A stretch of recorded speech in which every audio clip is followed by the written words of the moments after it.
It is great to see everybody and some old friends and hopefully some new friends.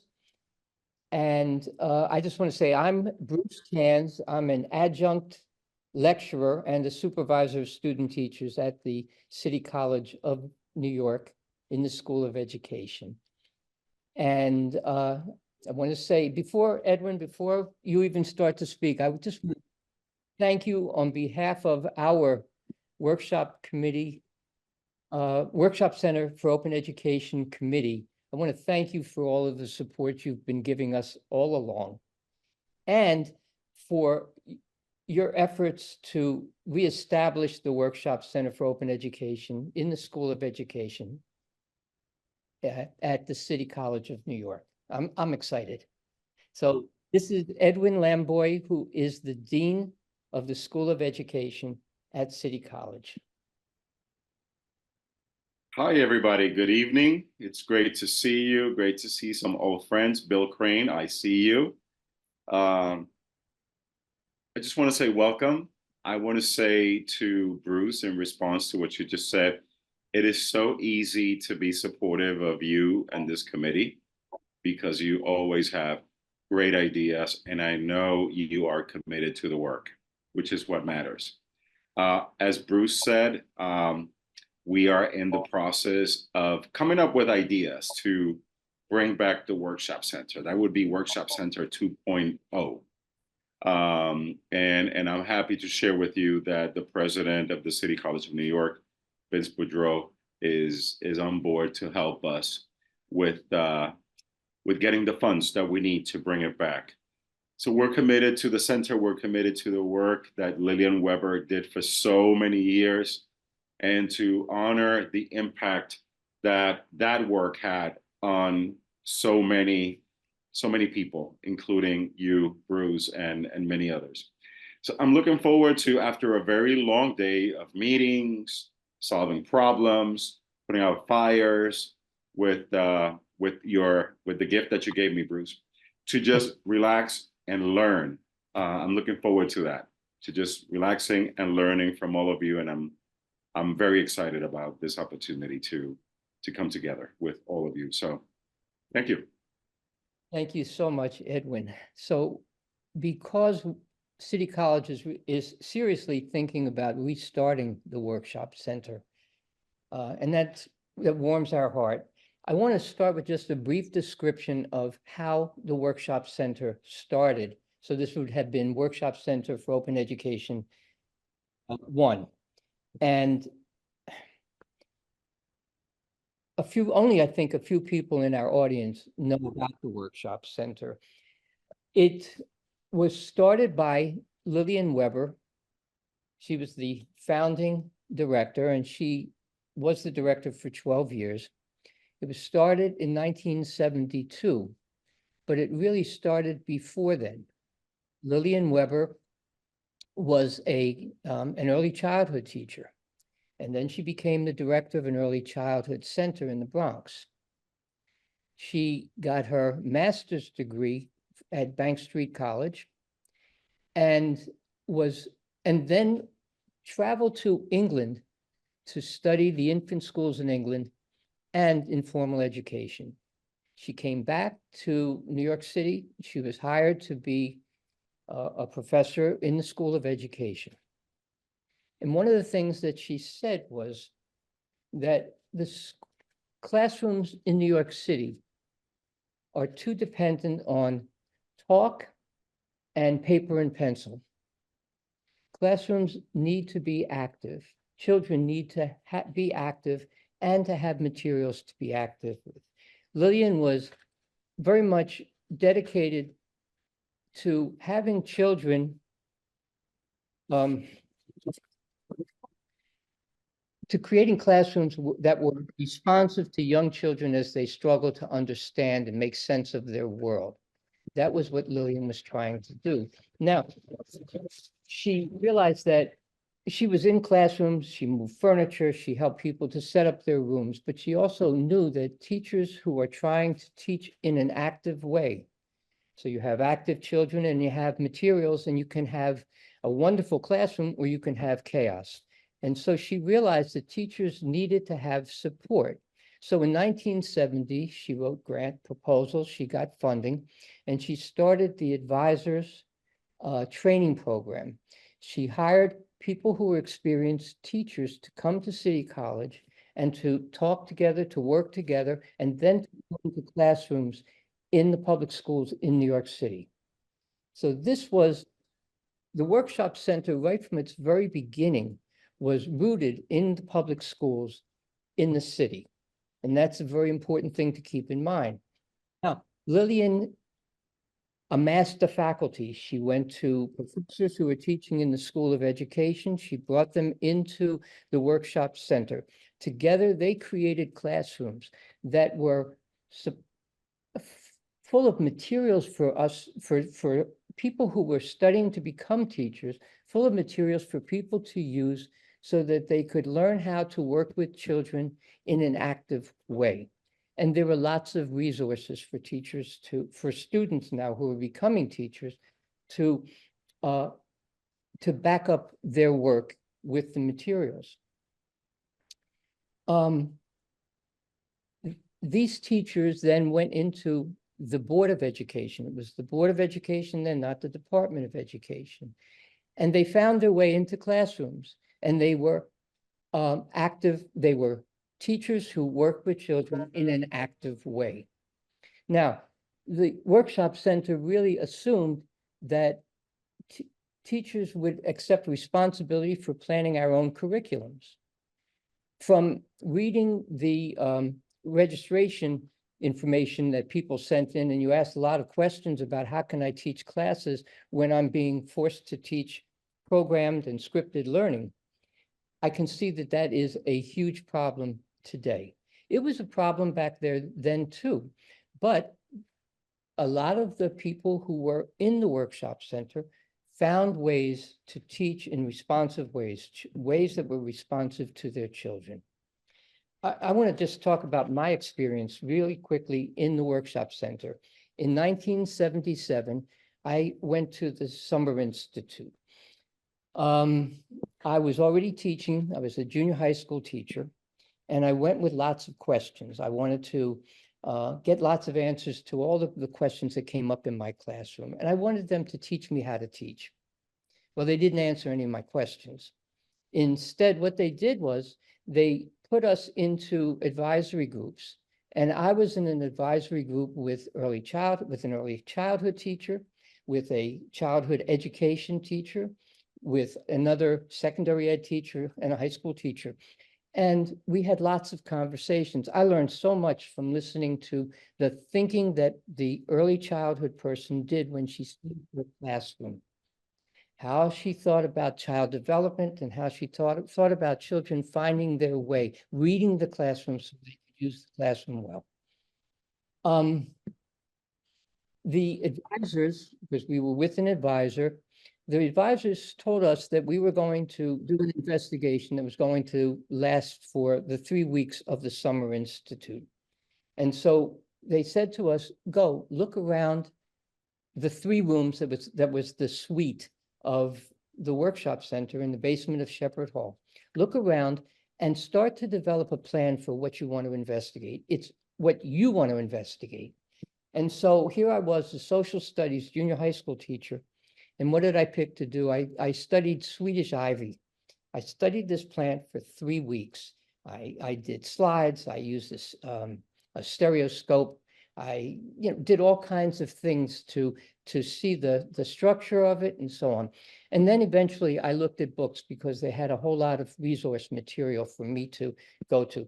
But the first thing was I was figuring out how I learn.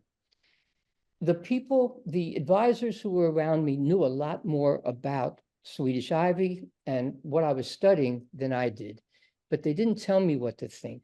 Instead, they asked me, what are you thinking? And just thinking about that changed the way I thought about teaching and learning. Here I was, a teacher who wanted to tell my kids all these things that were important things. They were important to me, but I wasn't listening as well as I needed to the children that I was teaching. And so this was a change in my thinking and a change in my practice. I was learning how to teach the way I learned, and so I was learning how to teach the way learners learn. I was learning about Swedish Ivy, but I was learning about myself as a learner and then learning about how to teach. Now, I was lucky enough to be in a school rather, where I was held responsible for creating my own curriculum and I got support. I know that not everybody is in those kinds of situations. And so we have a panel that we've put together that's going to talk about their experiences. Some of the panelists are, well, let me just say it this way. One of them was a student teacher recently. One of them was a cooperating teacher. One of them is a teacher with 5 years of experience teaching. One of them is the principal of a school where the teacher with 5 years of experience is teaching.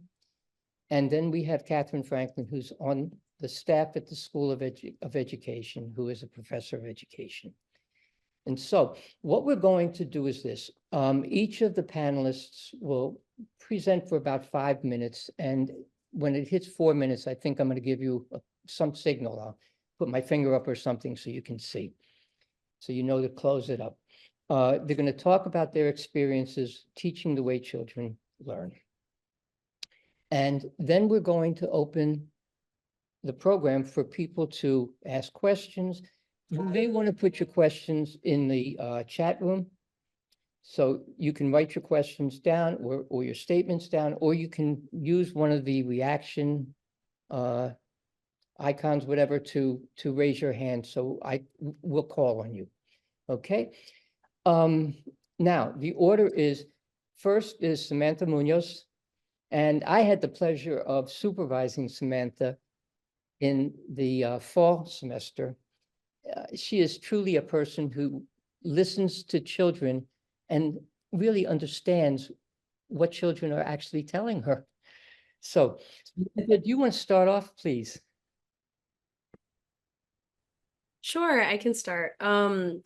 So, I can only speak about my experience while I was student teaching. And I think that I was really, first of all, I'll say very lucky to have both the CT that I was with my cooperating teacher, who was lovely and like really encouraged me to take up space in the classroom, which is such a gift. And then also my supervisor, Bruce, who was lovely and encouraged me to do the same, right? To really think, to push myself into the classroom, to try new things, to experiment. And I think for my first lesson, for my first observation, I was so worried about what other people wanted to see. And I think that I can imagine that this is something that plagues a lot of teachers and a lot of people who are experimenting with education, right? Like, what is this right thing that I'm being taught to do? I don't even know it's so hard to find that balance. And I think as I went on, what Bruce kept reminding me of was like, I want you to listen to the kids and I want you to create an opportunity for them to listen to each other first and foremost. And that was something he really kept mentioning. And I think once I that settled in my chest and I started to feel for it, I landed on kind of a lesson that was based on celebrations, right? Teaching the kids celebrations. And it was, according to the curriculum, supposed to be like very based on these books about Independence Day. And so I really wanted to tweak it in a way, like, how can I encourage students to listen to each other and to teach each other? And so, the lesson I developed where, basically we introduced them to a celebration that they may have never heard of. And that was really important to me. Knowing the demographics of my students, I wanted to use this as an opportunity to introduce them to something that they might not know otherwise. And that might not even a celebration that they might never hear from in our classroom, in our neighborhood. So we learned about Diwali, the celebration of lights in India. And we did a whole activity based on it. It was so wonderful. They ended up making like paper crafts based on Diwali. And they went home and interviewed their families all about the celebrations that they celebrate. We made a whole list brainstorming different celebrations that they've heard of. And we added ones that they might have not heard of yet. And then they went home and they interviewed their families about their own celebrations. And I really tried to push them. They created their own questions. I gave them a few and then they went off and created the rest about what they were curious about. And then they used what they learned from their parents and they interviewed each other the next day, which was so special to see. They were all so excited and curious. The language and the conversations between them were wonderful. And I think it was just such a great way for them to really like bond with their peers, but get so much out of it. And then at the end, we created this collaborative poster where they wrote and brought in a picture of their family celebrating whatever celebration they chose. And we created a collaborative classroom poster where each of their celebrations were kind of shown through these lovely photos and writings, and they could all see it, all of theirs as one. And then we spoke about it. We sat in a circle and we spoke about the kinds of things that they noticed, what they saw from each other's celebrations and the similarities and the differences they saw. And so yeah, I was so excited about it. The kids were really excited about it. And I think what I was most excited about was the fact that they were learning from each other. And it was so personal to each and every one of them. But in a way that kind of pushed them to learn about something they might have never known before at the same time. So that was really, really joyful and wonderful. Thank you, Samantha. That was Thank wonderful. you. And it was under 5 minutes too. Thank you for that. Now, Angie Marine was a cooperating teacher in the same school that Samantha was in, but not with Samantha, with another student teacher. So Angie, do you want to talk about your experiences? Yeah, Angie Marines. I am a fifth grade teacher at PS 166. That's on the Upper West Side. That school is departmentalized, and what that means is that while I do have a homeroom, I don't teach every subject. So I'm instead a math and science specialist that only teaches 2 classes, a gen ed class, which is my homeroom class, and an ICT class as well. I was lucky enough to not only end up teaching the subjects that are my strengths, but to also end up working at the school where through my program at Hunter College, I completed all my student teaching. So before working at PS 166, I had already been there as a student teacher for 2 years. And, I was lucky enough to move through that program in that same building. I've also been surprisingly with the same team, for multiple years now, even though this is only my first year working there. So now for the first time, I'm a cooperating teacher myself. And that's maybe been the best experience in my teaching career so far. I've had the pleasure of working with a teacher who graduated from the education program at City College, who I think is on the call right now. She's currently a teaching assistant for our grade in our school. She's just taken such an incredible amount of initiative in our community, especially with we have new English language learners in our classroom, and she's just kind of been their teacher all day long, and it's just been amazing to watch. So I've been glad to go from student teaching to being a cooperating teacher all in the same building, and seeing how being part of like a dynamic team is really at the root of successful teaching.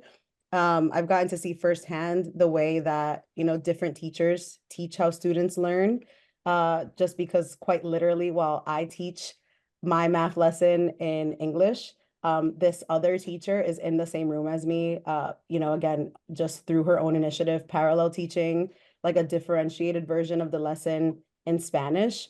So, she's responding to a variety of needs, and I'm responding to a completely different set of needs in the same room. And it's just really, been a fantastic thing to be a part of this year. Thank you, Angie. Thank you. Appreciate that. The next speaker is Priscilla Barueco. Okay, I worked on that. You got it. Thank you. And Priscilla is as you said, Priscilla is is in your first year at William F. Lynch, which is the school that's within a school on Amsterdam Avenue on 146th Street. Okay, Priscilla, please. Oh, hi. My name is Priscilla, and I currently work in a 3rd grade ICT classroom at PS 368. Can everybody hear me? Yes. Se oye. Okay, I'm a bilingual education slash TESOL graduate student from CCNY, and I've been working in schools for about, I've been working as a teacher for about 5 years, but I've been working in education since 2012. I actually started working with fifth graders when I was in high school as part of my robotics shop class. And we had to teach students how to program simple robots. And that experience taught me that students can do difficult things. They can program, they can code when the information is broken down. So my teacher at the time, Mr. McCullough, he taught us a phrase that I use to this day, and it's keep it simple, silly. KISS, keep it simple. When I started my teaching career, I worked alongside students and teachers and assistants to develop my skills in bilingual education. And I've learned through this process that learning about your own language story is very healing. And having a teacher who's able to connect with you in that way, whether you speak their native language or not, it changes the relationship and the connection you have with your classroom community. And it also teaches them fundamental skills like being resilient and being having perseverance and giving effort. Like, effort to me is everything. When I first started teaching, I was in a pre-K classroom, and I love pre-K. And one of the things that I really enjoyed about early childhood settings is that, one, it's the beginning of everything, and it taught me how to instill the love of learning. Because when you can instill the love of learning as a little child, that carries on forever. We just want our students to come back. We just want them to be in the classroom, and then, we'll go from there. It wasn't worksheets, it was inquiry. So that's one of the driving forces that keeps me focused to this day. And working with children reminds me that learning takes time. And I am not an expert, but when your students are in the center of your teaching decisions, you can feel the difference in your classroom. So I hope I can bring some clarity to your questions about education today, and I look forward to our discussion. Priscilla, thank you so much. Now, Charles Riley, Mr. Riley is the principal of the school, where he's lucky enough to have Priscilla as one of his teachers. Okay. No pressure. Thanks, Bruce. Good evening, everybody. Can everybody hear me okay? Because I'm actually live from my school right now. We have a lot of school program. And yes, Bruce, I concur. Priscilla is an unbelievable teacher and a key part of what we do. Not to bore people with the back of the baseball card, but I'll give you a little bit of the journey as we transition to my feelings around how students learn. This is my 25th year in the Department of Education. I've been in District 6 all 25 years. I'm a big believer in Uptown Manhattan. I live up here. I live and work in the same place, which people say, why do you do that? Because then you're having parent-teacher conferences in the supermarket. And I say, yeah, it allows me to stay in touch with what's going on. I think building relationships with your community is at the center of everything. And you have to stay connected. This is a people-based business. The student is your client. The families are your client. So I'm a big believer in what we're doing in Uptown Manhattan. I see Jaslyn Mena on the call, D6 family in the house. Shout out to you. So anyway, I've been here my whole career. Started as a kindergarten teacher at PS 192, which is right across the street from City College. I taught K1 and 2, primarily in the early childhood grades. And then, way back then, state testing was only in grade 4 in elementary school. So they took, quote unquote, all the teachers who can control classes and appear to be good, and they put us all in 4th grade. So I moved up into the upper elementary grades. And from there, I was asked to join another administrator. My assistant principal has become the principal of a newly found K-8 school in Inwood, up north of Dykeman. And she's like, you're really great with the students. We need a dean for the middle school. Would you be interested in doing that? So I went from teaching K1 and 2 to 4th grade to now teaching 8th grade ELA and being the dean of students in the middle school. So I felt like those first 5 to 7 years, I really got a good view of a variety of opportunity to be an educator in these public schools. And from there, I went on to be the assistant principal. And then 6 years ago, I was lucky enough to be offered PS 368, the William Bill Lynch School right here on 147th in Amsterdam. That being said, when I listen to teachers talk about teaching and I think about like how children learn, I think one of the challenges the principal I have is one, how do you create autonomy in a system that sometimes isn't that autonomous? We in the city sometimes we like to claim a progressive approach. We like to claim creativity and say we foster it, and then this top-down system comes down on a principal, and in comes enthusiastic teachers like Priscilla who are excited about learning. And I'm telling you to do this. I'm telling you to do that. I'm telling you to do this. I think my challenge is I don't want my school to feel like that, and I don't want teachers to feel put upon like that. We do have to row in the same direction. We do have to stay consistent, but the students in front of us are so different, class to class, grade to grade, school to school. How can we possibly do one thing all the time? And how can we possibly teach from a script? How can we possibly apply one approach and one curriculum all the time in all 5 boroughs of New York City? So again, my charge is to take what's coming from here and then look what makes sense in actuality in my own school, because my own school is our fingerprint. So we tend to ground learning in a more progressive approach. Like Priscilla said, and I'd love to echo it, it's so good to hear her say, is like, we want school to be fun. Students want to have to come to school. They want to be part of learning. The worst thing we could do is turn kids off from learning in school right away because we're pressurizing some kind of scripted curriculum that's being given to us. We can follow a curriculum that's set forth by the district and city, but we can make it our own. We can also supplement. We can program. We can create a variety of ways for students to learn under those circumstances to make sure that the feeling of school being fun, learning being engaging, and students having ownership and being part of that is at the forefront of our school's culture. And then I think for a lot of teachers getting into it, it's fostering the talents, the passion, and the beliefs that every teacher brings in, because that's also different. And if somebody asks me what's the most important part of your job, I'd say hiring, because at the end of the day, I can have this great philosophy and a resume with all this experience, but I'm not teaching 3rd grade. I'm not teaching 1st grade. I'm not teaching 5th grade. I'm relying on our teachers to do that. And they need to feel encouraged. They need to feel part of the conversation, meaning collaborated with. And they really need to feel like their expertise and what they bring to the table is being honored. So that trickles into their classrooms and permeates to the students. So again, I definitely think here at 368, it's more of a progressive approach. And we're really looking at the big picture in making students fall in love with school and in love with learning. Thank you so much, Charles. And our last panelist is Catherine Franklin, who is a professor in the School of Education at City College. Catherine. Thank you. Thank you very much. Thank you so much for inviting me to speak on this panel. It's really a privilege.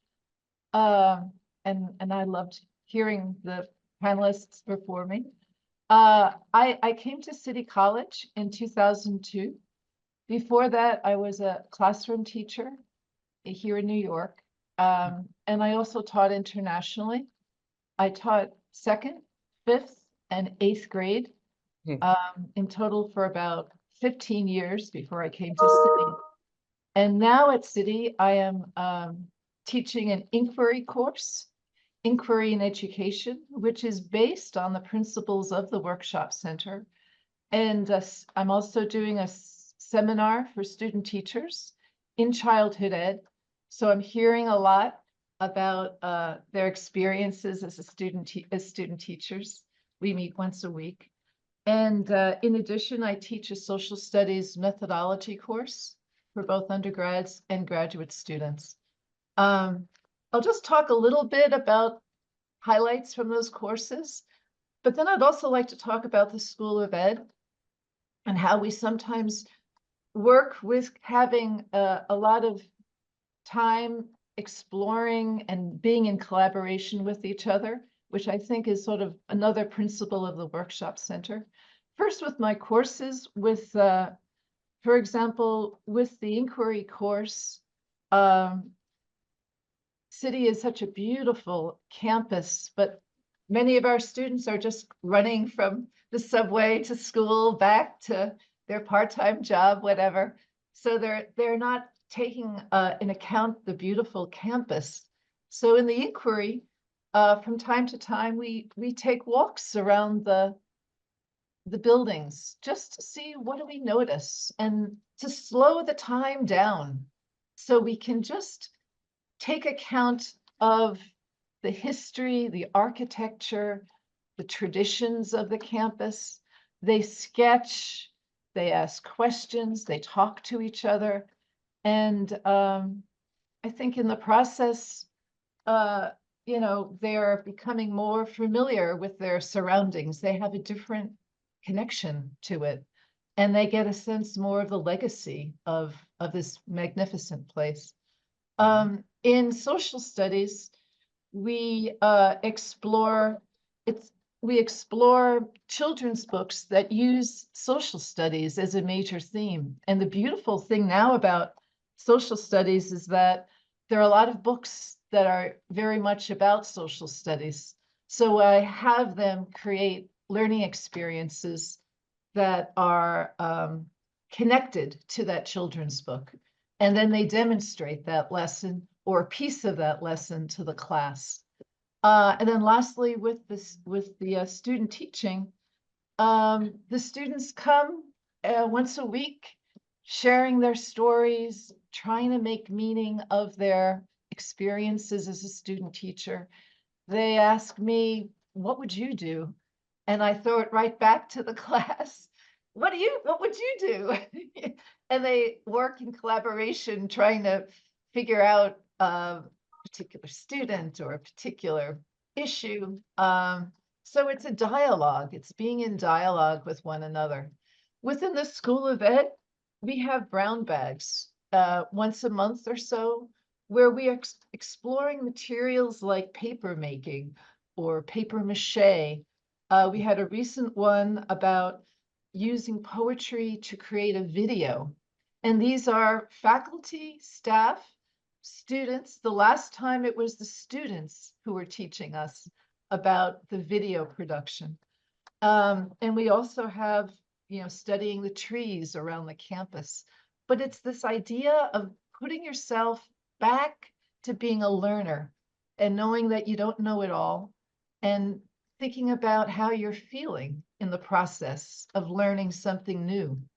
So it's all very exciting. And I'm so delighted to hear about the workshop center and where we're going with it in its new version. So thank you. Thank you, Catherine. So you've heard from the panelists, and we want to get a lot of participation from our audience participants. Please enter questions into the chat or raise your hand. I'll try to see you. So there's a question in the chat that says, many teachers are in schools, classrooms where they're mandated to follow a curriculum that is scripted and paced. What advice do you have for teachers to try to teach in ways that children learn active learning, following their interests, attending to their questions in the midst of the scripted and mandated curriculum? Who's going to take that one on, please?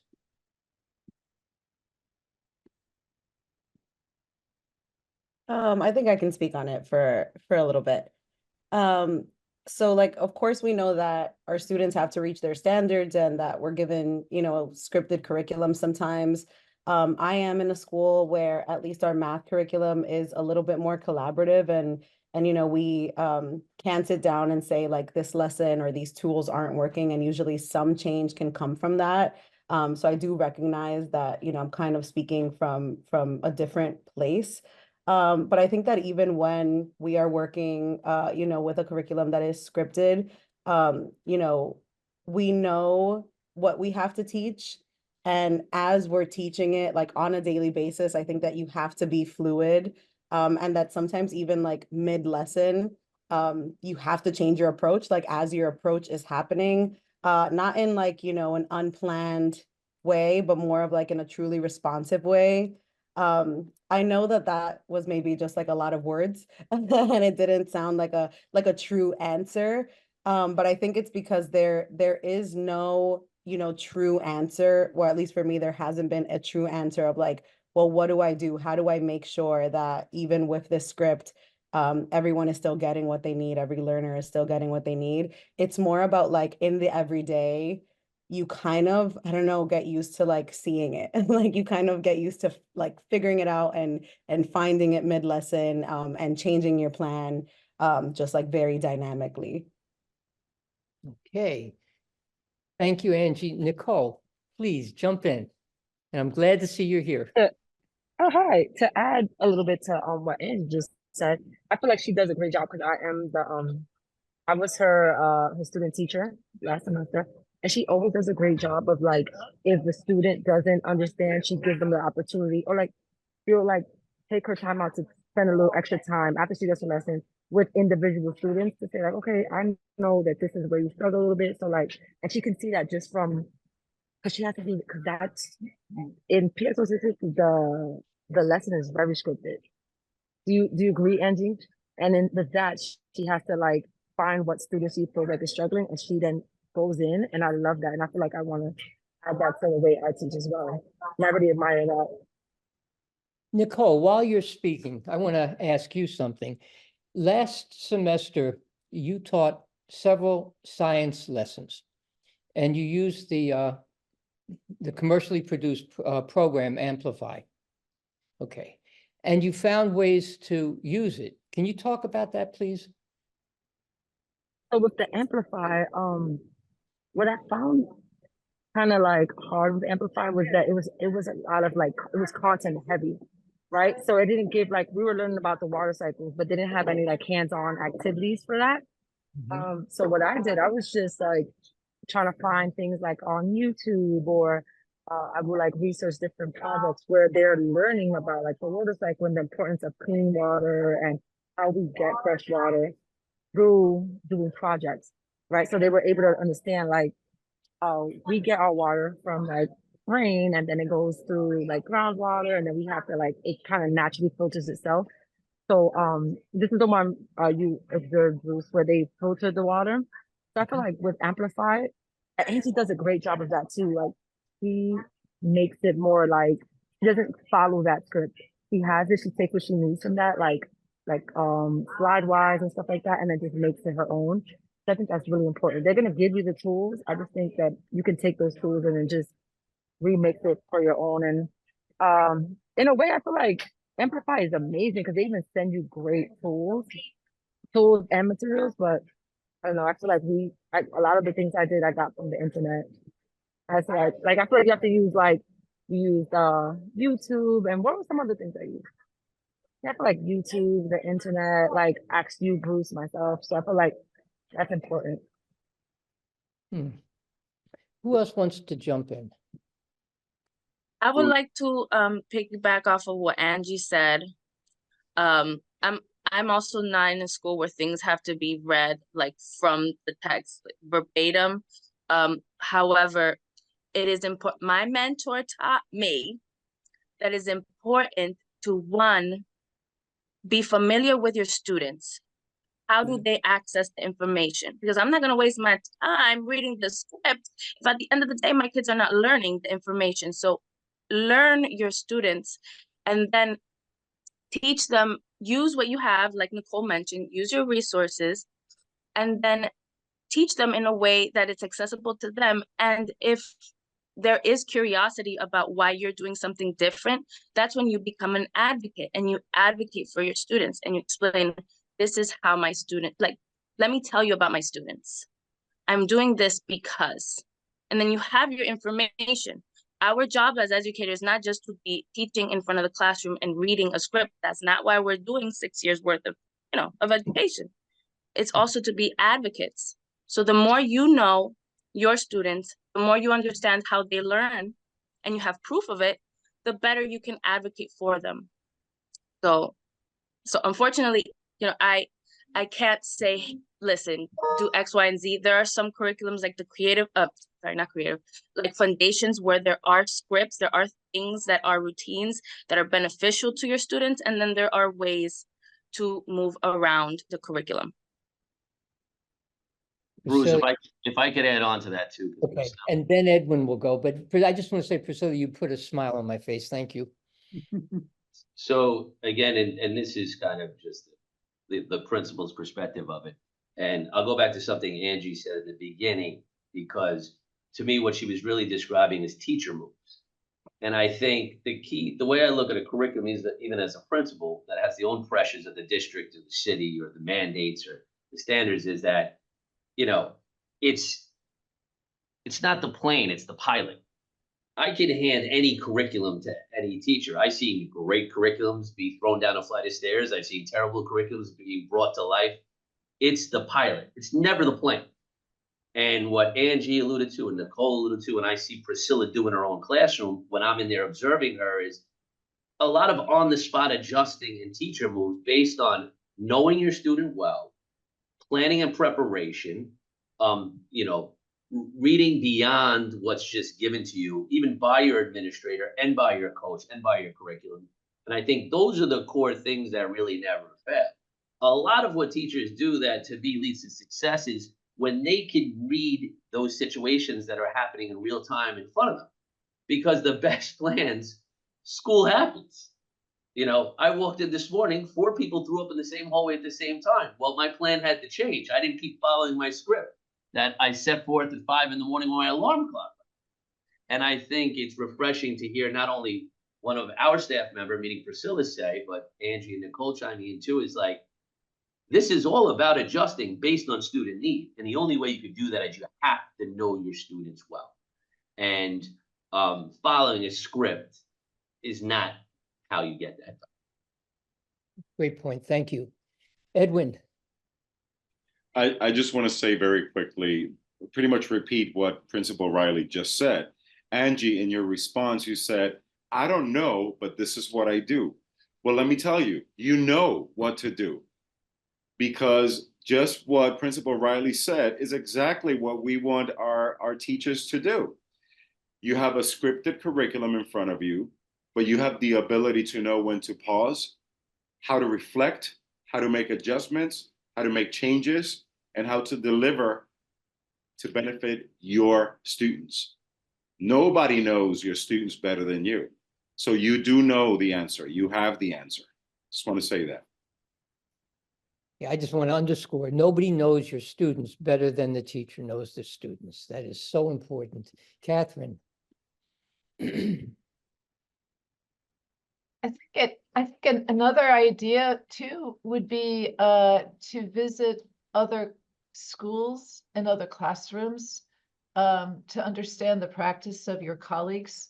That might give other insight about working through that scripted curriculum. The other thing I tell my students is that just like actors have a script, and yet you've got some incredible actors on the stage some nights, and then other nights it's flat.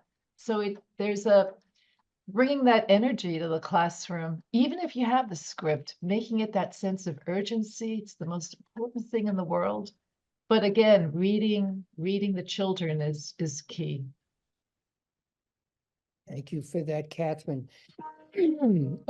Someone in the chat said, and this is Shakira, said, I was told children need a schedule, routine, structure to function properly. But is it okay to offset switch for each student? If a student's having a hard day and it's time for math, but they prefer or ask to do art instead, and when it's time for art to do math, teachers are supposed to be flexible, but is it too much of a flex for a couple of students? Now, there are teachers in this audience. I would love for people to talk about that. How flexible and how, okay, I just am good how- afternoon. who wants to jump in? Good afternoon, everybody. My name is Umu Sidibe. I have a problem with my video, but I hope you can hear me. You can hear you. Thank you. So what Professor Catherine is saying, I totally agree. I'm taking a class now with Professor Zion, and I'm teaching pre-K, and we were talking about the way we used to organize the classroom, and students have to pick their name and go to center, and we organize that way no more than 3 students in the same center. And I was telling her this year I have to shift my mind about that and be flexible, because the group of students I have this year, they just like to play in group. They created the way I set up the classroom. They created their own environment, like by moving literally the things and make the big family with grandpas, grandmas, aunties, uncles. So then I say the majority of these students come from large families, big families. So they have these ideas. It's their everyday life. Grandpa will pick you up today. It will be auntie. We're gonna go to visit. And then they made like use the truck to say, okay, daddy and mommy will go to pick up the kids at school. And the first day I was like losing my mind. And I said, no, it's not that. You have to pick the names. You have to go to the centers, no more than 3. And then one day I say, okay, I'm losing my mind. They're not listening to me. Let me just sit down and observe them. Then I will understand what they are doing. So I sit down and I look at them, and they were like going back and forth. And one kid was like a baby. The baby was crying. And I said, are you crying? No, this is my baby. I'm going to feed her. Don't worry. They took the barrel, and okay, I'm going to feed the baby. They took the blocks from the block center and used them in the kitchen center, but I was not allowing. And they used, okay, I'm going to use that as a soap. And I was, oh my God. So now we totally have to be flexible. I couldn't make it. Now I'm so happy. They're showing me so much improvement. So that's the only thing I want to share with you. Thank you. That's such a wonderful thing to share with us. I may have missed this. How old are the children in your class? 4, pre-K. Pre-K. Okay, thank Yes. you. And okay, and you have the freedom to respond to the kids. It's just wonderful. So much learning that's going on in what you just described. And so much that children are just acting out their understanding of the world. So to go back to this idea that Lillian was looking to find ways for children to be supported and trying in the classroom to figure out the world that they live in. And here your kids are doing it so beautifully. Who else wants to respond? Can I respond using what we spoke about earlier about knowing your student? Because it's also important to know, like depending also on the grade and the individual child, but understanding why they might not want to do the math and they'd like to do art instead, or why during this period they don't want to, because it could be a number of reasons. It could be that it's too challenging. It could be that they need a break. It could be that they're having a hard time accessing the information. So it could be like so many different reasons. So I think that should be like the starting point of understanding, why is this child choosing not to do it right now, and what can I do with the parameters that I have to make sure that they get the work done in a way that everybody is also following routines. Because yes, routines are important. Routines and rituals create safety for students. And we don't want there to be this feeling of, okay, well, a child can no longer follow the boundaries that we've set in the classroom, or they don't no longer have to follow the routines without knowing why. Does that make sense? Yes. Yes. it is. Okay, great. You got a thumbs up. So some of this, I think, has to do with sharing power with children. And how do you share power with your students so it feels safe for you and safe for the other children as well? And when we share power and we have children express themselves in ways that are important to them, that has a cumulative effect. And so that's an important part of this too. Okay, Kayla, is it? Hi, this is Hi. Kayla. I'm Umu's professor. I'm an adjunct in early childhood, and I also, sorry, my dog has a cough and she's coughing behind me.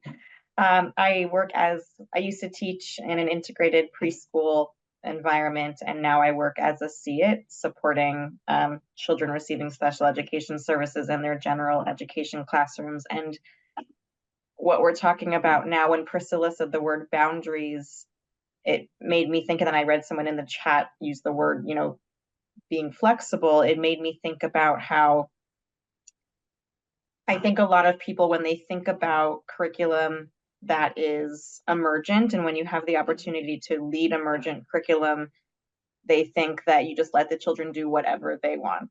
They have free reign to do whatever they want. And you still have to have a plan. You still have to have goals when there is emergent curriculum. Excuse my dog. And then on the other hand, when we're talking about classrooms that have to be a little bit more scripted and have to follow a certain curriculum, I think people think that you can have zero flexibility. But I think what I try and do and what I strive to teach my students is about always finding a balance, to help your students, regardless of whichever environment you're in, whether it's very emergent or very scripted, finding that balance between giving your students some of that control and power, and also them knowing that you have some of that control and power too. And especially with early learners, they need to know that. They need to know that their grown-ups are there to keep them safe and provide a predictable, structured environment for them, but they also need to feel like they have some control. And I think when people letting children be flexible and voicing their opinions and advocating for themselves doesn't mean letting them do whatever they want. I think we can still set boundaries. I think it's all about validating how they're feeling. And I think Priscilla made me think of this too when she mentioned, we have to kind of understand the function of why, the function of the behavior. Why is it that they want to, get out of something and do something else? And so I think that ties into validating how they're feeling. So rather than just kind of not being flexible and shutting someone down when they say like, oh, I want to do art and not do math, I think it's about understanding why do they want to do art and not math, but then also validating that they're having that feeling and helping them kind of work through that as well. And so, but I also think it's okay to set boundaries too, if that makes sense. There still needs to be boundaries within that context of emotionally validating why someone's feeling some way. Okay, thank you so much, Kayla. Beverly? Hi, everyone. There are a lot of early childhood folks here on this event, and just this year, the Department of Education has mandated a curriculum for 2-year-olds, 3-year-olds, and 4-year-olds, the exact same curriculum that comes with the script. And different schools are enforcing it differently, but there are Department of Ed representatives who come and visit the schools to make sure that the teachers are following the script. So I would like to invite some of the early childhood folks who are here to talk about how they're addressing this. I know it's come up a lot in our classes, the concerns that everything our students have been taught about how young children learn, following their interests, being active learners, attending to their questions, that in this context, the teachers are having a very difficult time. And I see that one of the participants of our event here today is Fanny Roman, a good colleague of ours from PS 244Q in Flushing, Queens, and she has agreed to speak and talk about how she's handling that, because she has always run a very learner-centered, active, engaging classroom. So I'd like to invite Fanny to talk a little bit about how this mandate has affected you. Fanny, are you there? There you are. All hear me and see me? Yes. Okay, great. Well, hello to everyone. This has by far been a very difficult year as we're transitioning and learning in our school how to navigate through this scripted curriculum. When my principal learned about it, his first reaction was like, my heart is torn right now that I am having to now push down and implement this in our school, but it was out of his hands. And this entire year, the whole theme is let's try to make it make sense. Let's try to make it make sense for our students, for us. And throughout the whole school year, we've been saying we've been building this plane while flying it.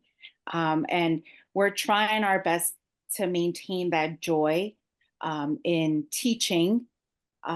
It's been really hard to also hold on to some of those good practice that we know are so good when we're faced with deadlines of when to conduct the assessments that are mandated by the district, when we're on a pacing calendar that's being monitored by the district. And we do have these additional supports that the district is providing for us in guiding us to navigate and learn this curriculum. But it's been really difficult for me because the way that I enjoy and teaching and learning side by side with my students, I feel that has been compromised and somehow lost.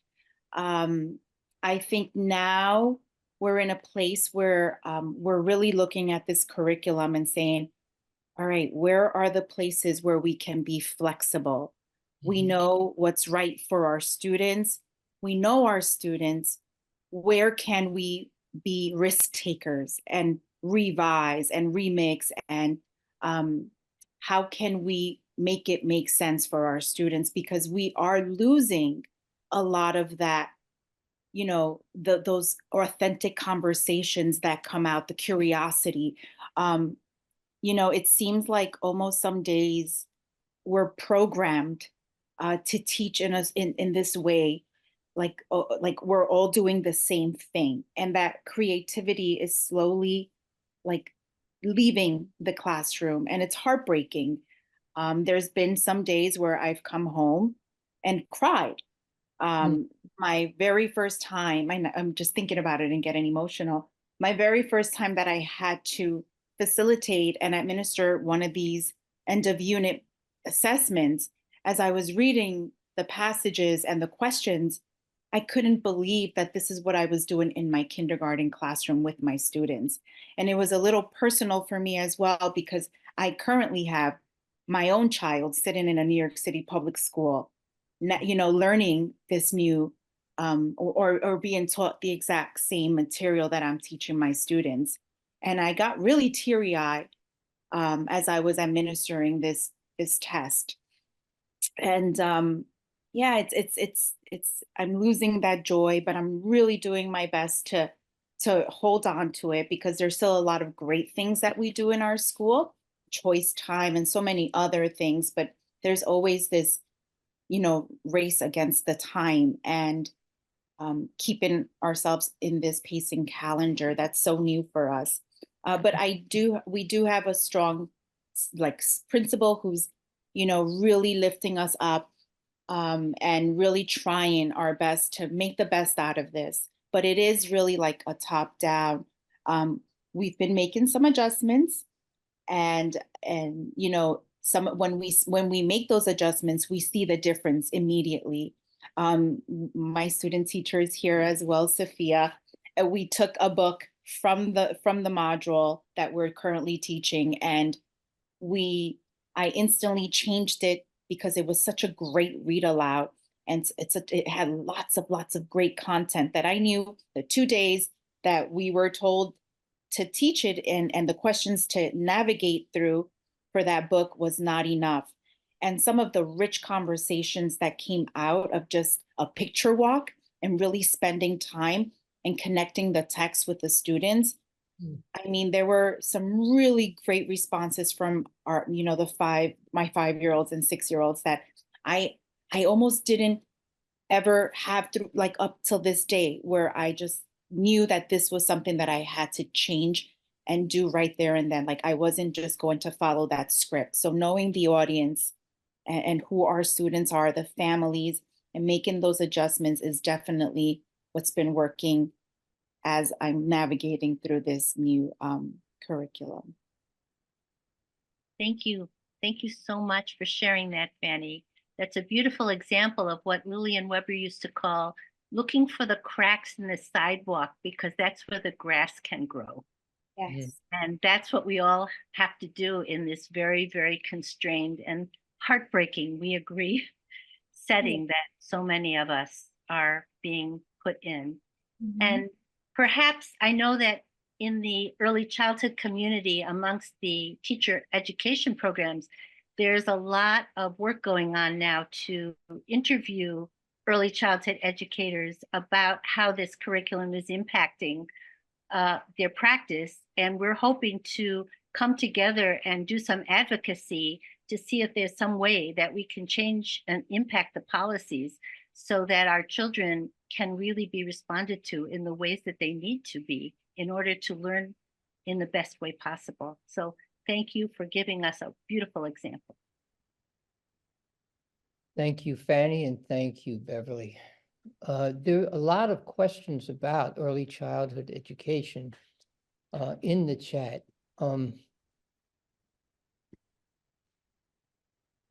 And so one factual question, where can we find the curriculum for twos and toddlers? Beverly, any help with that? Well, if you are in a site where the Department of Education is overseeing you, which is now all sites in New York City, they're using the creative curriculum. But 2-year-olds, to be effective at supporting the growth of 2-year-olds, you really need to follow the learner and provide lots of opportunities for them to engage in active learning according to their interests. And to try to impose anything more, I think, will be a big challenge, because that's not the way little children learn. So resist. I think resistance is a caption here that belongs to this conversation. And it's collective resistance. So William Crane has a question. Can you give students time to freely explore, like Catherine says, walking around outdoors and just observing nature with testing pressures and curriculum goals?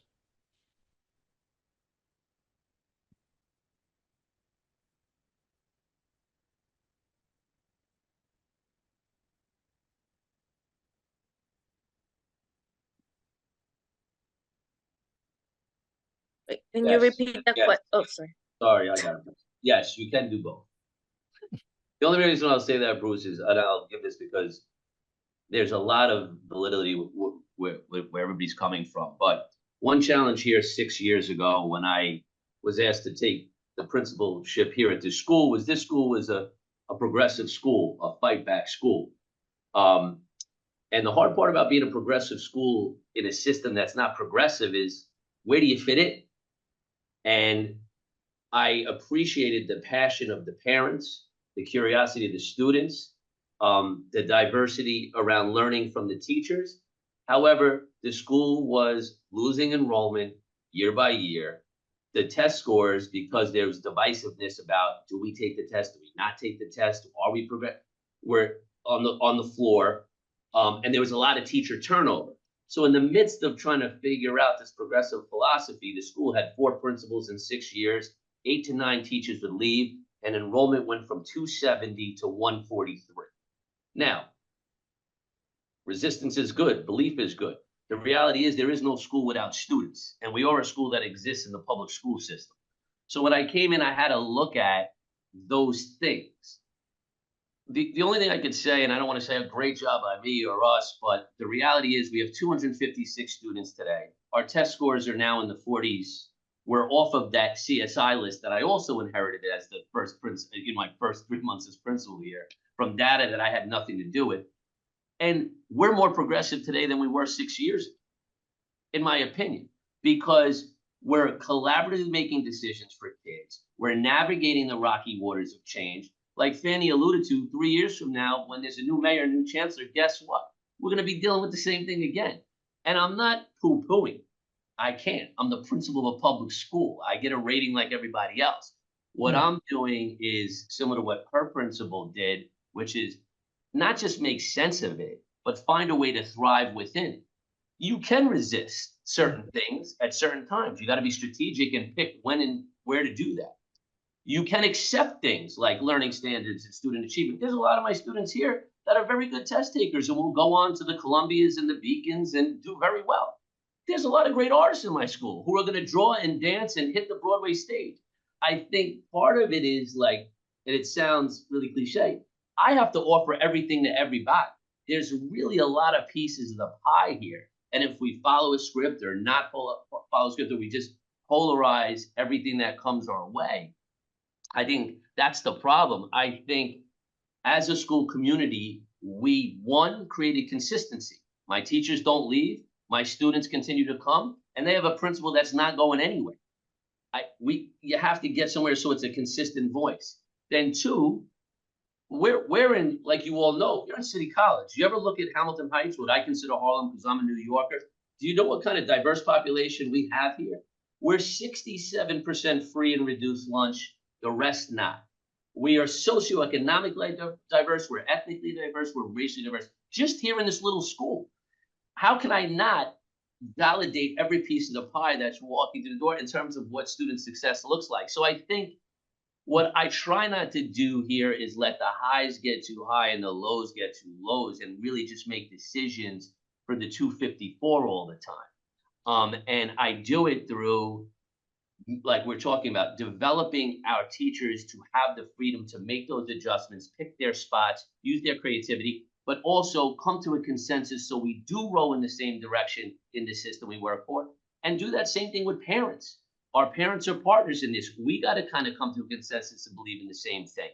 And then, you know what, I think then you just enrich your school with programming. You could ask Priscilla, we're programmed we're programmed completely.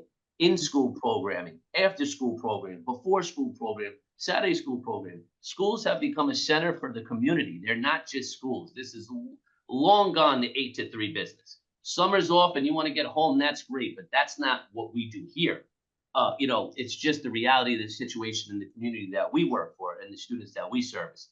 So again, I just think part of it is collectively picking your spots and validating what everybody's saying is that there's no one right way to do this, but there's opportunities to do everything that kind of everyone's alluding to in your own school, but it's doing it collectively, collaboratively, and with some form of consensus like, hey, we agree to move forward in this direction. Sorry. Thank you, Charles.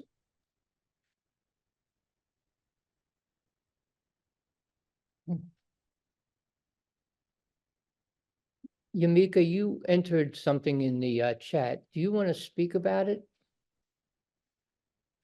Regarding tooth. Yes. Oh, currently I'm echoing because I'm in the library where everyone and their laptops. We're in the same Zoom, but it might be a little distracting while I talk. But right now I'm in the childhood education program, the graduate from grades 1 to 6. But I used to work in preschool for a really long time. And what really worked for me, well, the preschools I was in was modeling a lot for the children, like having a lot of visuals in terms of like literacy. Like obviously there's like different strategies for teaching them, like reading to them and following the text, stopping and kind of like ask questions like, what are we talking about here? What are your experiences? Just engaging the child. But specifically the question here for the twos, um, what work a lot for them is visuals and having like tangible things they could relate the story that you're talking to them about. Like if you want them to learn, like every preschool has a curriculum that they follow, like, well, the ones that I worked at before, they had great um curriculums, and we followed the correct creative curriculum. And we had like amazing coaches that will come in and help us like every month. We'll get like an hour like a week and start with them, and they will coach us through like the curriculum.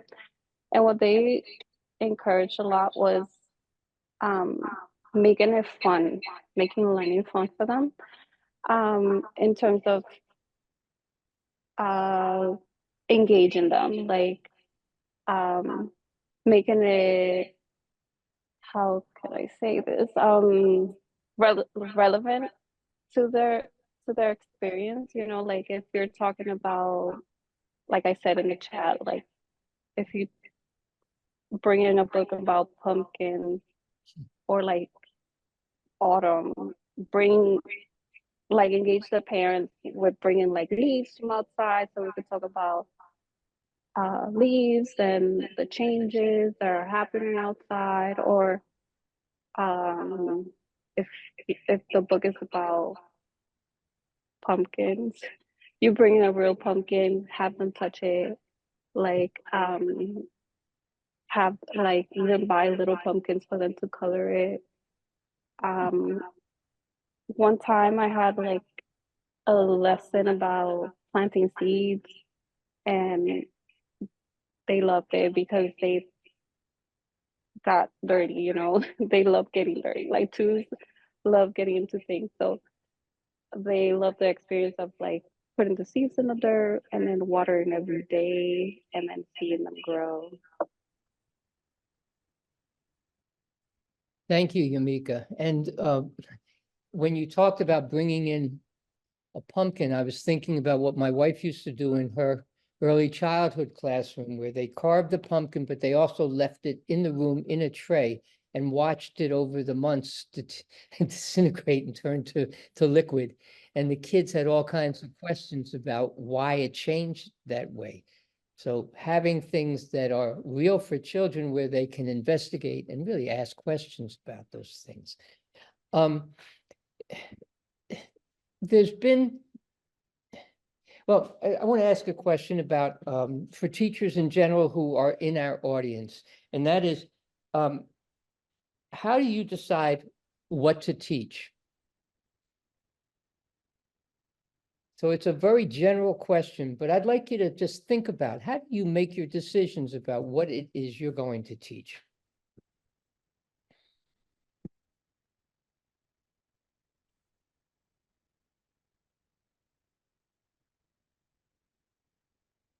Monique. Hello, Monique. It's good to see Hi, you. how are you, Bruce? It's good to see you. Hi, Monique. Nice seeing you. So actually, initially, we have pacing calendars that we come together and we create based on the school year. the standards and the curriculum we have so far. And then as the year goes on, we collect data. And the data that we collect, it leads our grouping. So the small group, things that I need to kind of circle back on and continue to support our students in. Oftentimes I find it challenging though, because I'm like, they're not getting it. But at a certain point, you have to know when to let go and move on just because of the way the school year happens. So I try to find time in my small grouping throughout the day to just revisit certain topics to truly support the students in my class and our learners. But mostly, our curriculum is based on the curriculum and also our pacing calendars that we created. Thank you for that. Other people?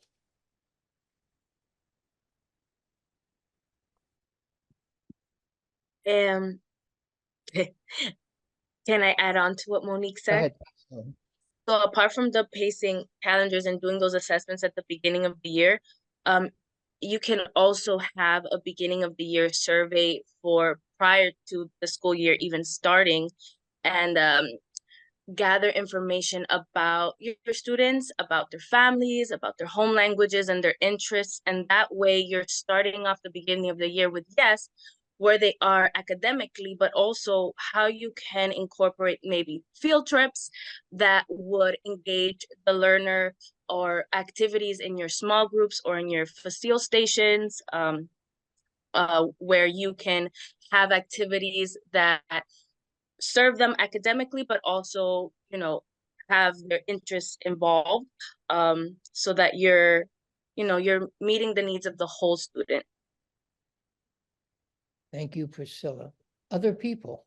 Can I just say, Priscilla, that's such an important point that you raised, because in a one-size curriculum for all, we need to also make sure that children's cultural and linguistic and racial backgrounds are addressed and that are used, and the strengths of those differences are used to support children's learning. So finding out who the children are and what their strengths are, what their interests are, what are the specifics of their families' backgrounds, are critical to making that whatever curriculum you're asked to engage them with, making it work for them. So thank you for raising that important point. Thank you, Priscilla, and thank you, Beverly. Hi. Hi. I'm sorry. My name is Andrea John. Oh, Currently I'm in the twos classroom, and I was told that we don't have a curriculum.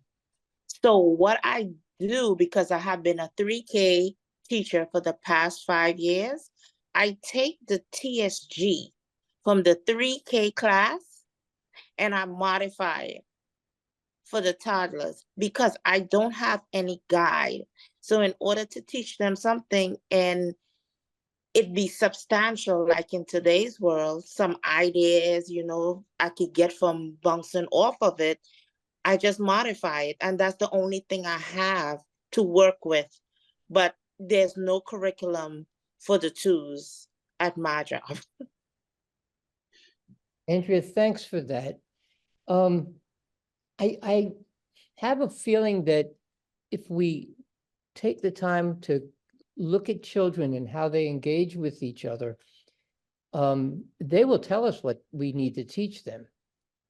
So I know that it's important sometimes to have some curriculum that it sets our expectations and so on, but observing children, listening to them, watching how they interact with each other, watching the way, as a former person who spoke, described how the kids use the blocks in the room to represent different things, and they just wove them into their narrative.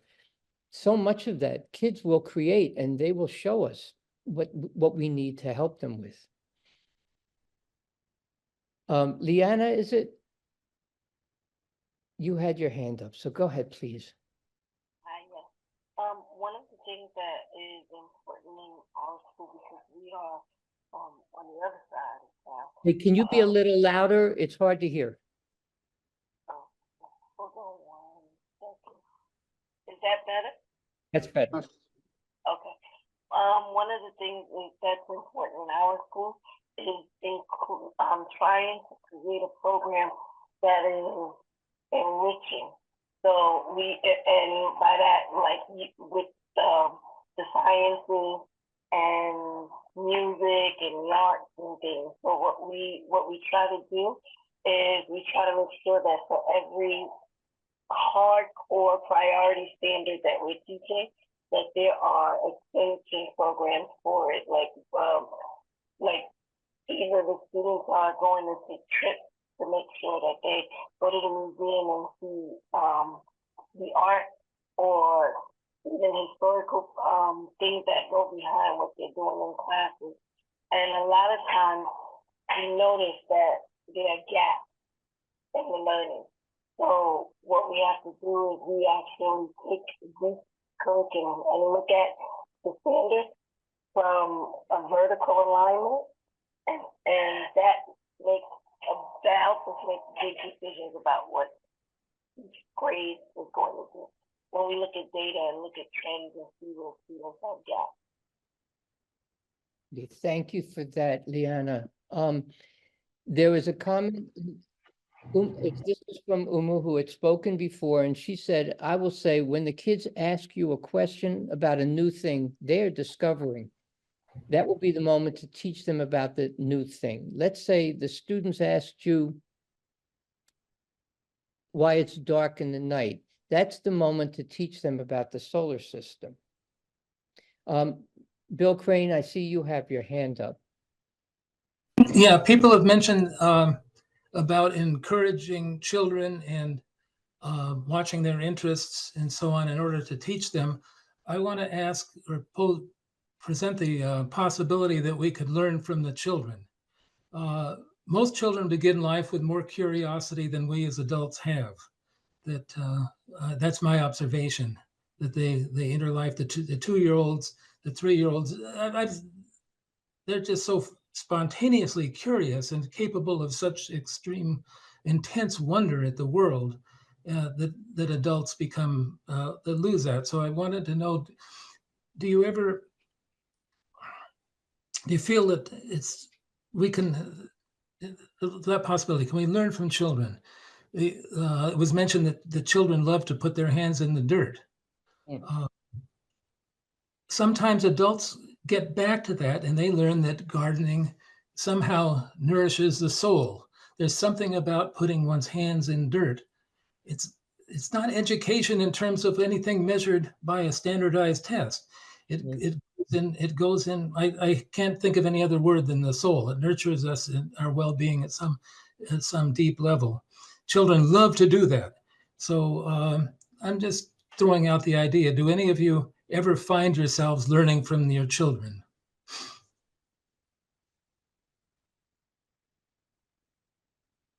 Priscilla, were you just waving or did you want to speak about that? No, I would just say 100%. It's like you said, sometimes you have to step back and, like how Professor Franklin said, slow down and meet them where they're at. Sometimes the lesson in putting your hands in the soil is greater than, okay, can you draw me a diagram of the soil and where you're from? Be in the moment, and then from there, gather your questions. And then from there, the lesson changes because it's no longer me telling you what to do. It's, okay, well, what do you want to learn? Keep it simple. What do you want to learn? So thank you, William. And Bruce, can I add one thing? Again, I'm an elementary school principal, 3K to 5. We're expanding to middle school over the next 3 years, so it'll be 3K to 8. Technology has ruined elementary school.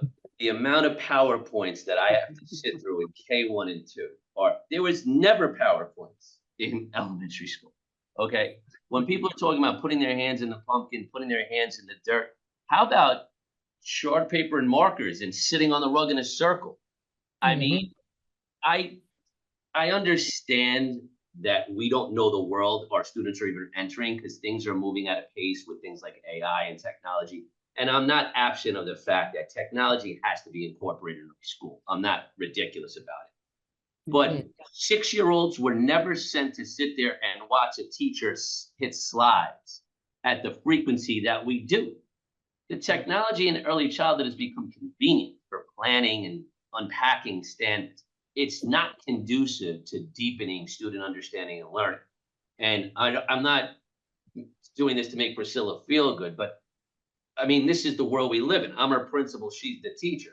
I watch her unpack illustrative math and go over algorithms with third graders. They need to know it. But I also watch her get in the circle, on the rug, on the floor with the students and connect in those ways too. And I think to William's point and other points here, we have to take a hard look at that. I mean, again, I don't want to stay on the soapbox too long, but one of my huge pet peeves in an elementary school is enough with the PowerPoint. Sometimes I just want to pull the plug and see what teaching would look like for a day with no technology whatsoever. Because I think we just got a little lost. And I think it's an important reminder especially when we're dealing with the little ones, that, it's okay not to have a slide show. Like a picture of a pumpkin, no bueno. The actual pumpkin, yes, that's what we want. So again, I to William's point, and William, here's the other thing. If you do these things, your test scores will go up. Yeah, okay, But good. I just want to bring that back. They're not exclusive of each other. If you have high quality learning, you're deepening student understanding, and you do balance it out. You do follow a pace and you do unpack standards related to those hands-on activities. This is just my experience. The scores will go up. We don't have to go into testing season. We don't have to stop everything we're doing and prepare kids. Like, there is a world where both those things exist. I think that's important again. And now I'll stay quiet. Sorry. Well, Charles, thank you. And I think, programmed, let me say it this way, a PowerPoint is passive learning. The kids are sitting in there just receiving to the extent that they're even interested in the PowerPoint. Or I see people teaching lessons where they always start off with some kind of animated cartoon thing. That it puts the kids in the situation of just sitting back and being entertained. And that's not what we're about. Yes, we want our kids to enjoy being in school. We want them to come back excited, but to resort to showing videos of cartoon figures is not my answer, at least not the way I see it. Catherine. Bravo, Principal Riley.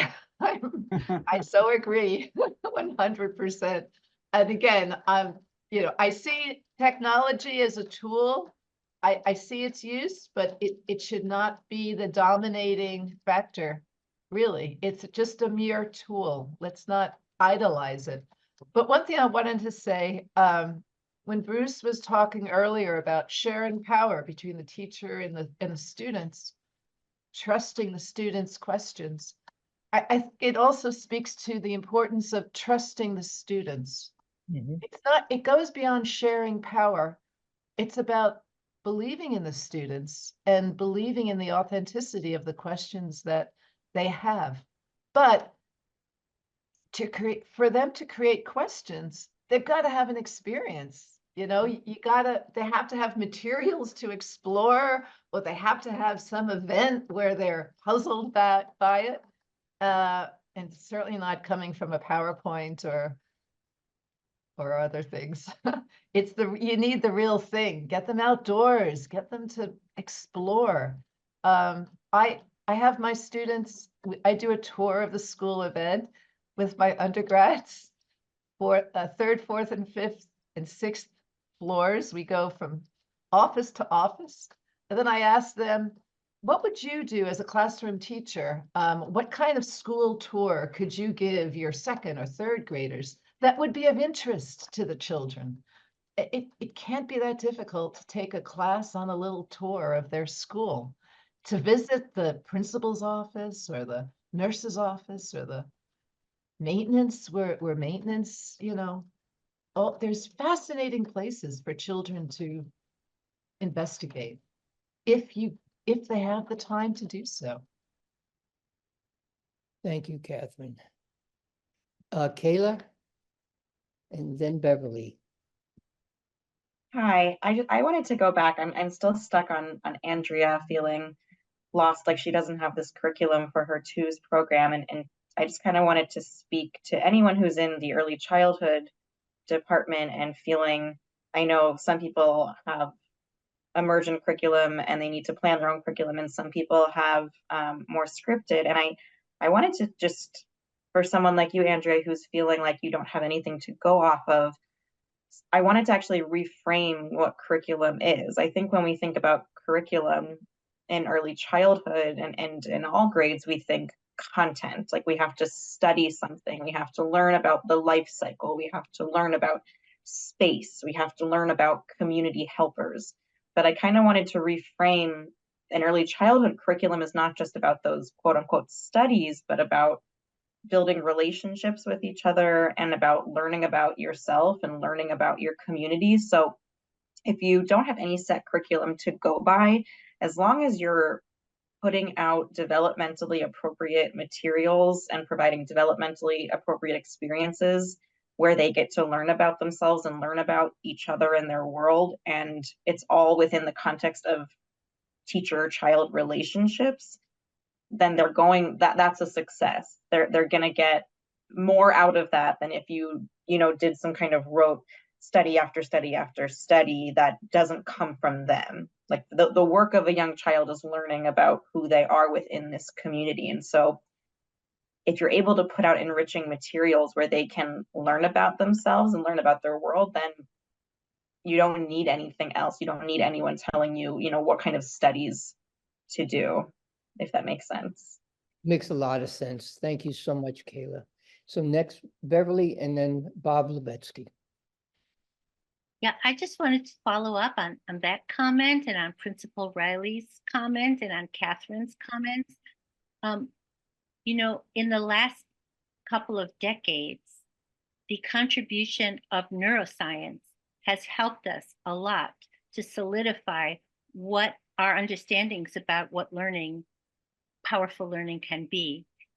We know through MRIs and other technology that in the first 5 years of life, 95% of brain architecture is developed, and that in the first 3 years of life, 1 million neural connections are taking place in the brain every second. Imagine that.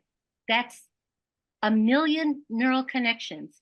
And the way those neural connections happen most strongly is when children are engaged in interactions with each other or with adults or with materials. So if we want to have powerful learning in the schools, no matter what curriculum we're asked to follow, having children engage in active, interactive experiences is going to ensure that the learning is meaningful to them. And connecting up to their questions, to what we observe. Somebody in the chat earlier talked about observing children and making sure you're assessing who they are and what they are interested in. By doing that, we also ensure that they're going to be learning more. So I just wanted, I think that it's no longer a theory that children learn through doing and children learn through interactions. It's actual scientific fact that you can see on an MRI of the brain. So we should be heartened and strengthened by all of that in the work we do in our classrooms.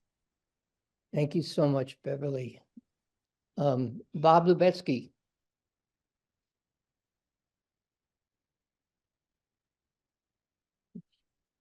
I had to figure out how to take the mute off. So on the one hand, I want to disagree a bit with Principal Riley. And on the other hand, I wanted to praise him. So you'll forgive me for both. The problem with testing is that tests look at the wrong thing and they give us the wrong bit of information. If you look at the NAEP scores, about which everybody seems to be worked up about, the most troublesome part of the NAEP scores is that in 2023, 31% of students who were tested hardly or never read a book on their own. Mm. And we're supposed to be teaching students about the joy of reading and what we can learn from reading. In 2020, it was only 29%, so it's getting worse. Now it's 31%. And the challenge, of course, is that that seems to be something that is not much talked about. But on the positive side, I think Principal Riley is absolutely correct. Focusing on what you can't do is always a non-starter, and building a commitment to listen to students and to build on their interests, curiosities, worries, always is generative. You never know what it'll generate, but that's the joy of it. And I think you want to have teachers that are sensitive to what they're generating and can recognize it when it happens, and then learn how to respond to what students are generating on their own. I'm also wondering, and you mentioned, Principal Riley, that you're going to be expanding to middle grades, so you'll forgive me for this question, but I ask it as a former network leader years ago, central office staff person. I'm wondering if the same process of building on student questions and student curiosities and student wonderings is something that can be used in the higher grades as the core of what we hope happens for students, and help them connect those issues, curiosities, wondering to a curriculum that the DOE seems to think in their infinite wisdom is something that everybody should know, even though there is no evidence, by the way, zero evidence that any of the tests ever correlate with anything useful. But that aside for a moment, I'm just wondering about that, whether it's the process of building collaboration and connection and community that you spoke so beautifully about is something that can be used to build a school as you expand into the middle grades. Thank you, Dr. Levesky. So let me clarify one thing. I am not pro standardized assessment or standardized testing. However, and let me say, if we want to organize a rally and go up to Albany and change the law, I'll drive the bus. But I have a reality that I'm working in right now. And the reality is I'm a civil servant who's an employee of the Department of Education. See, a lot of us in the DOE like to say, the DOE does this. I am the DOE, whether I like it or not. So part of me being the DOE is I'm trying to find the balance that works for my students at this time in their school, where I'm not pressurizing testing. I'm not making kids hate school because they have to take a standardized test. I'm not pressurizing that experience for my teachers because they have to cover ground, they have to cover standards, the kids have to achieve. So I think we wholeheartedly agree on the ills of the over standardized assessing and testing of students, the overvaluing of that metric, and on all the pressure and all the other ills that come along with it. What I'm trying to do again is make it work for my school community. And also the one reality I always have to go back to again, because my job is to prepare students as we move along.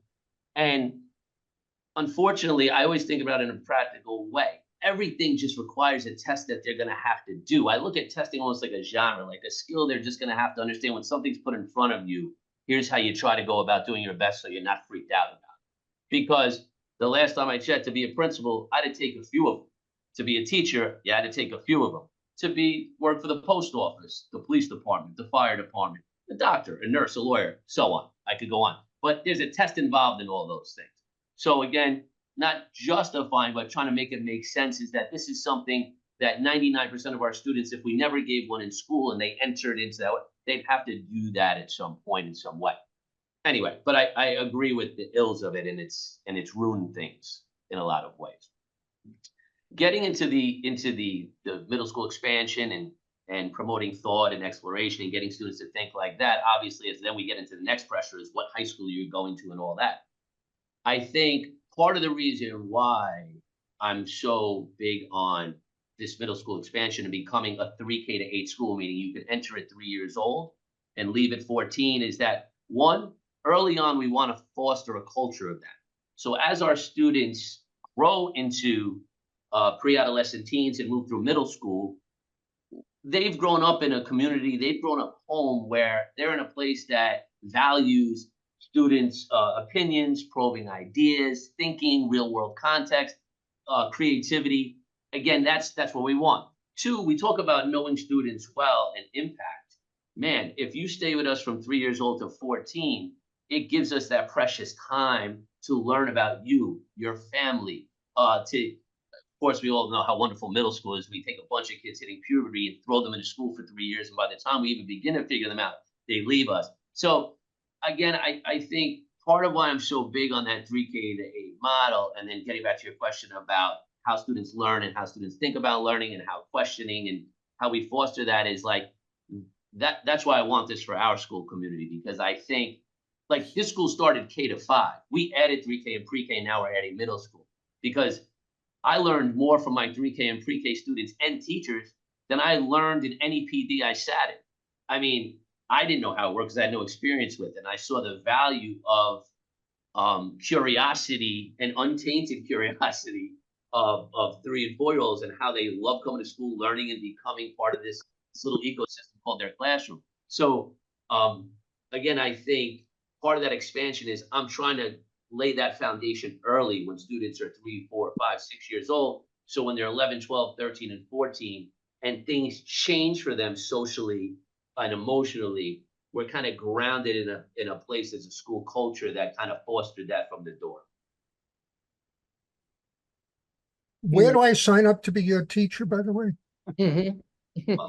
Well, if anyone's looking, I need 2 5th grade teachers and 4 6th grade teachers for next year. But we'll get. Wait, say that again. You need what? I'm probably going to be sorry. This is now becoming recruiting. Okay. Don't worry, Priscilla. When I hang up, she'll tell you what a pain I am too. This isn't that, I could be annoying. But anyway, I do need, because the model that I'm really looking for is 2 classes per grade, Gen Ed, ICT, K, growing right up through 8. Also, they're adding a self-contained, again, to meet student need. I want to be say yes to any family school in this community and not have to say no because of not having a setting or a program or something. So that's kind of the model. So next year we'll be adding, because my 5th grade is my original kindergarten, which only had 12 kids in the whole grade, and now we have 24 in that one class. So we're adding 1 5th grade class, and then we're adding 2 6th grade classes. So I'm probably going to need somewhere to 4 to 6 teachers. Thinking like a principal. It's great. Now, I have 3 people and it's about 6:45. We have 13 minutes. So Haftam, and then Carolee, and then Justiana. You're muted. You're muted. Professor, you're muted. Oh, my goodness. I'm sitting with halftime, so. Oh, okay. So Right. Haftam first, and then Carolee, and then Halftime doesn't want to go. I'm on her computer, so I'm gonna go. Okay, you go, Carolee. Okay. I want to help those that are thinking about how do you negotiate with a school when you have a scripted program. And I want to talk about my experience. I was a literacy teacher, and my principal spent thousands of dollars on a reading program. And I decided to do it, but I found that my students were falling asleep. They were not engaged. So then I said, oh my God, this is going against my philosophy. And what am I to do? I'm losing my students. So I went to discuss this with my principal. And I said, excuse me, Dr. Drysdale, I know that you invested a lot of money in this program, but my students aren't really learning. But I come with a plan and I did research on your program. And I would like to propose me creating a program for reading that's not scripted. And she said, sure, Carolee, what do you want to do? And I said, well, I'm working with somebody at City College. Her name is Lisa Simon. And we created a reading program where students are engaged and they learn how to enjoy reading and the love of literature. And she says, okay, I'll tell you what, I'm going to give you this opportunity to do this. But at the end of the year, your students have to take the ELA test. And if your students do better on the test than the other teachers who are following this program, I'll gradually release the program and let you give PD, and then eventually the school will adopt your program. Well, what happened was my students did really well on the standardized test, where the scores are low in the other classrooms. And so I was able to adopt my creativity and program with the students. And also the students were part of that creativity and learning. So my point is, it's not what you say, it's how you say it. I was respectful to my principal. I came with a plan. I came with a proposal, and I gave her reasons why I couldn't follow this program. And I also told her that I left a school that was scripted. So that's why I don't want to leave this school, and I want to know if I have this permission. But it was a success story. So I'm saying that, if you go to the principal and you talk to them and you have a plan, and I think that you could make negotiations. So anyway, that's all I wanted to say. Thank you, Beverly. Yes, there is hope. So Justiana, and then we're going to wrap up. Hi, I am a special education teacher for high school seniors, and I also teach 10th graders and 11th graders. So number one, I want to say I'm horrified to hear what you guys are saying. That is really depressing and sad, and I really hate it that little tiny kids are going through that. But I'm not shocked, because this is kind of how it feels to high school kids, I think, all the time. That there's absolutely nothing in school that's interesting, that nobody cares what they think, that nobody asks them any questions, and that they're not really encouraged to ask any questions back. And I feel like I don't want to end on a sad note, because I definitely have heard a lot of really amazing things that you guys are doing, but I also feel like the death of curiosity is a real problem, and that kids are mostly in high school not knowing how school is leading them to a life of fulfillment. So I guess I just wanted to make sure I mention that from the high school perspective, that we're seeing a lot of kids who are struggling mightily to feel like they have a place in the adult world. Not a great place to end for sure. But my feeling is that kids in the high schools, kids in the middle schools and so on, they have their curiosity. They have just learned, unfortunately, that school is not the place to pursue their curiosity. And that worries me.